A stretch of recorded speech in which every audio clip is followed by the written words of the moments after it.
Seperti Anda ketahui, reklamasi itu jangan dipikir cuma di Jakarta, itu ada 37 wilayah yang sudah dan sedang dikerjakan. Di Jakarta diurek-urek terus akhirnya dibatalke karo Anies, ning Serang, sing ning Makassar, sing ning Ternate, sing ning Bali berjalan lancar. Jadi mereka akan menciptakan kota-kota besar yang penghuninya bukan orang Indonesia, tidak berbahasa Indonesia dan kaya raya di wilayah-wilayah itu, membokongi atau memantati kalian. Dan sekarang kenyataannya, kalau kita dari Medan sampai ke Lampung, di pesisir timur, itu semua adalah bangunan-bangunan, perumahan, tempat tinggal, maaf, non-pri, mayoritas. Jawa bagian utara, mulai dari Merak, kita jalan, BSD, kita jalan lagi kemana-mana. Semua mereka sekarang diberikan izin untuk bikin pulau. Saya curiga bahwa di pemerintah kita telah kemasukan mereka-mereka ini yang menyiapkan satu gerakan mengembalikan komunisme, karena kita ingat tahun 65 itu bukan komunis Rusia. Berarti PIK 2 dibatalkan dari PSN atau gimana, Pak? PIK 2 tidak pernah menjadi PSN. Yang menjadi PSN adalah ekoturism, ekopark ya. Coastal Line Eco.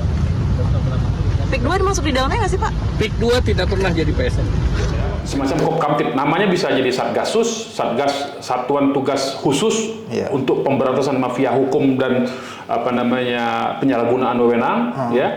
Nanti Satgas inilah tadi itu ada dari kejaksaan, ada dari kepolisian, ada dari KPK, ada dari OJK, dari BPN, dari KKP, semua dilibatkan. Saya kira ini harus dilakukan oleh Prabowo. Kenapa? Karena ini bukan semata-mata karena ada persoalan dengan rakyat, tapi ini menyangkut kedaulatan negara. Kenapa tadi saya singgung ya? Ini kan kita tahu, tadi saya sebut ada 34 titik pesisir pantai. Tidak hanya PIK ya, termasuk Rempang segala macam yang di Manado, yang di Bali ya. Itu semua direncanakan untuk dibuat koloni, dan itu warga negara asing yang diundang. Nah, kalau sudah warga negara asing ya, artinya secara bisnis mereka ada di pesisir laut, mereka bisa berkomunikasi di antara mereka dengan gampang karena melewati laut, tidak melalui daratan ya. Kemudian ada pangkalan militer Republik Rakyat Cina di Natuna Utara yang bisa menyuplai mereka, tinggal ngirim orangnya. Bagi Republik Rakyat Cina yang jumlah penduduknya 1,5 miliar, mengirim 200 juta orang itu kecil. Kecil, 200 juta orang tuh.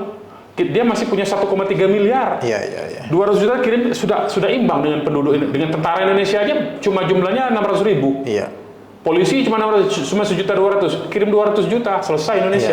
Nah ini yang menurut saya Presiden Prabowo ini harus sensitif dia terhadap kedaulatan negara, kedaulatan hukum, dan mengantisipasi ancaman bahaya dari utara ini, Republik Rakyat Cina. Mereview dan mengendalikan semua PSN ini, kemudian melakukan penegakan hukum pidana terhadap semua pelanggaran hukumnya. Presiden Prabowo berani ini, karena dia punya jiwa patriotik sebetulnya.